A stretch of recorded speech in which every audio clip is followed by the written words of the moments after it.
नमस्ते, मेरा नाम शुभम है और आप मुझे ब्रेन ऑफ बिहार पे देख रहे हैं। पोर्टल से बहुत बड़ा अपडेट निकल के आ रहा है। अभी तक जो तीसरे फेज का लोग इंतजार कर रहे थे कि डिफिशियंसी हटेगा कब, 20,000 से ज़्यादा वाले लोगों का, तो 14 मई को ही ये अपडेट आ चुका था पोर्टल पे कि 1 लाख तक अगर आपका डिपॉजिट है तो आप डिफिशियंसी पोर्टल से हटा सकते हैं, जैसे मेंबरशिप फॉर्म का था। और जो भी आपको डिफिशियंसी आ गया है उसका अगर आपका पेपर तैयार है तो आप अपलोड कर सकते हैं। और 20 मई से दिखाया जा रहा है कि 1 लाख से ऊपर और 5 लाख तक का लोग अपना डिफिशियंसी हटा सकते हैं। ये बहुत बड़ा अपडेट है सहारा सीआरसीएस जो रिफंड पोर्टल है उससे रिलेटेड।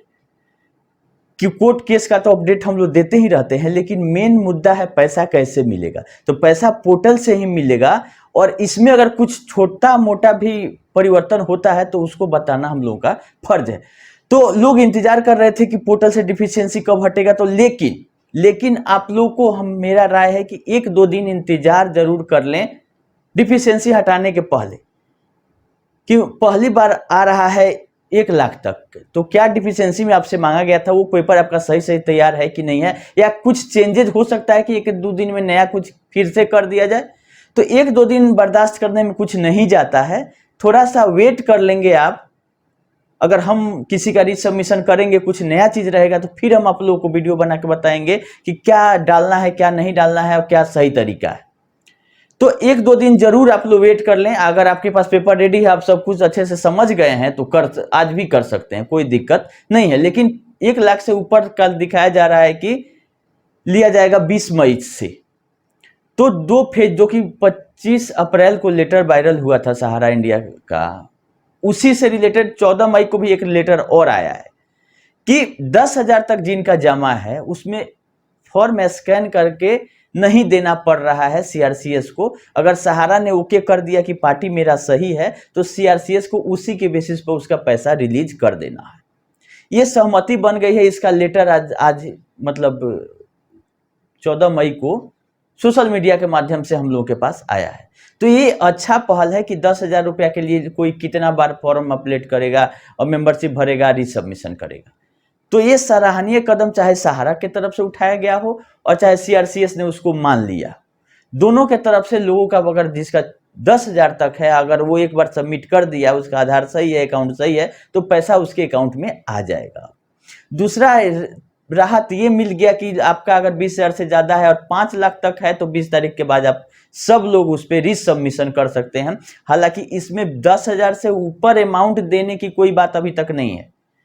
आपका चाहे 2 लाख हो, 4 लाख हो, 5 लाख हो, अभी मिलना 10,000 ही है। 10,000 के लिमिट को नहीं बढ़ाया गया है अभी तक, कि अगर आपका सत्यापन सही से हो जाता है तो आपको 50,000 मिल जाएगा, आपको 1 लाख मिल जाएगा। प्राइमरी यही है कि सबको पहले 10,000 मिल जाए, मैंने जितना लोग पोर्टल पे अप्लाई किए हैं। अभी तक के डाटा में अब हो गया कि जितना लोगों का 5 लाख तक का जमा है उन लोगों को 10,000 मिलेगा। इस अमाउंट को भी बढ़ाने की जरूरत है। अगर 10,000 तक का बिना स्कैन डॉक्यूमेंट का भी अगर दे देती है सीआरसीएस तो बहुत अच्छा बात। लेकिन इसके बाद जब ये लोग खत्म हो जाएंगे तो इसके बाद आप 50,000, 1 लाख, 2 लाख का भी भुगतान करना शुरू करें। ये हम लोगों का सजेशन है। हम आप लोगों को बताए थे कि तीसरा कोई रास्ता नहीं है, या तो सहारा दे सकती है, दूसरा पोर्टल, और नहीं तो तीसरा कोई ऑप्शन नहीं नजर आ रहा है। चाहे किसी को कोर्ट में केस चले और चाहे उसका फैसला आ जाए, चाहे पेंडिंग रहे, तो कोर्ट में केस चलता रहे, इससे कोई फर्क नहीं पड़ता है। लोगों का पैसा अकाउंट में आ जाएगा, काम खत्म हो जाएगा। तो पैसा पोर्टल से ही आएगा, चाहे वो 10,000 करके आए, 20,000 करके आए, और चाहे सहारा से भी विवाद खत्म हो जाएगा तो भी उसी माध्यम से ही पैसा आपको मिलना है। सहारा देने से रहा बात ब्याज का, तो ब्याज का क्या डिसीजन सीआरसीएस लेती है ये देखने वाली बात है। ये रहा अपडेट। दूसरा, पिनक पानी मोहंती वाला केस में भी 14 मई को सुनवाई हुआ है और ये सुनवाई सहारा इंडिया से रिलेटेड नहीं था, क्योंकि ये पीआईएल है और इसमें बहुत सारे कंपनियों का मामला उठाया गया है। तो गोल्डन लैंड डेवलपर्स का सुनवाई हुआ है 14 मई को, उससे आप लोगों को कोई मतलब नहीं है। जब 23 अप्रैल वाला आदेश आया था उसी समय बोला गया था कि सहारा और मेन केस जो है लिस्ट होगा 30 जुलाई को। जबकि गोल्डन लैंड डेवलपर्स वाला केस को सुना जाएगा 14 मई को। उसी दिन के ऑर्डर में लिख दिया गया था। तो केस लिस्ट भी हुआ है, सुनवाई हुई होगी, और क्या हुआ इसका भी ऑर्डर अपलोड नहीं है। ये दोनों अपडेट हो गए। तीसरा एक दुखद समाचार है कि हमारे पूर्व डिप्टी सीएम बिहार के सुशील कुमार मोदी जी नहीं रहे।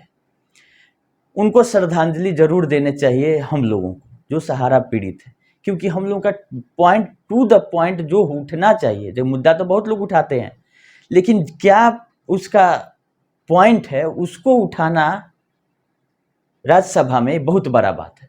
हमको लगता है 2-3 महीना पहले वो पोर्टल से रिलेटेड ही क्वेश्चन पूछे थे, हम अपने चैनल पे वीडियो भी उसका डाले थे।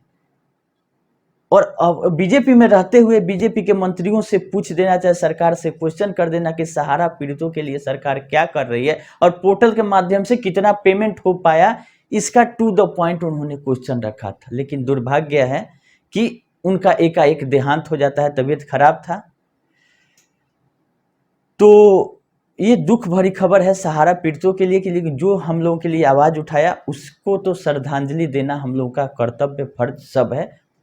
तो हम लोग उनको श्रद्धांजलि देते हुए इस वीडियो को समाप्त करेंगे कि काफ़ी दुखद है सुशील मोदी जी का चले जाना, क्योंकि सहारा के मुद्दे को वो बहुत अच्छे से समझ रहे थे, तभी टू द पॉइंट पार्लियामेंट में क्वेश्चन उठा रहे थे। लेकिन अभी क्या कहिएगा, दुर्भाग्य है सहारा पीड़ितों का कि एक जो एमपी आवाज़ उठाए काराकाट से, उनका सीट ही चला गया उपेंद्र कुशवाहा के कोटा में। जदयू के वो एमपी थे और इस बार जो डिस्ट्रीब्यूशन हुआ है उसमें महाबली सिंह का टिकट नहीं कटा है, उनका सीट ही चला गया है उपेंद्र कुशवाहा के कोटे में। तो उपेंद्र कुशवाहा जी वहां से लड़ रहे हैं, हालांकि वहां पे लड़ाई दिलचस्प हो गई है और पवन सिंह भी वहीं से लड़ रहे हैं। तो ये दोनों आदमी बहुत पुरजोर तरीके से आवाज उठाया था संसद में। तो एक आदमी का टिकट कट गया और एक आदमी हमारे स्वर्ग सिधार गए हैं सुशील मोदी जी, जो कि दुखद है। उनको श्रद्धांजलि देते हुए वीडियो को समाप्त करते हैं। और जैसा कुछ नया अपडेट या क्या जो भी सजेशन रहेगा हम अपने अगले वीडियो में आप लोगों को पोर्टल से रिलेटेड बताएंगे। अभी आप अगर आपके पास पेपर है तो आप समझ रहे हैं सब चीज़ों को, तो रीसबमिशन कर दीजिए 1 लाख तक। अगर नहीं समझ में आ रहा है तो 1-2 दिन वेट करें। अगर कुछ डिफिकल्टी हो तो कमेंट करके पूछे, हम कोशिश करेंगे कि बताएंगे। अभी के लिए इतना ही।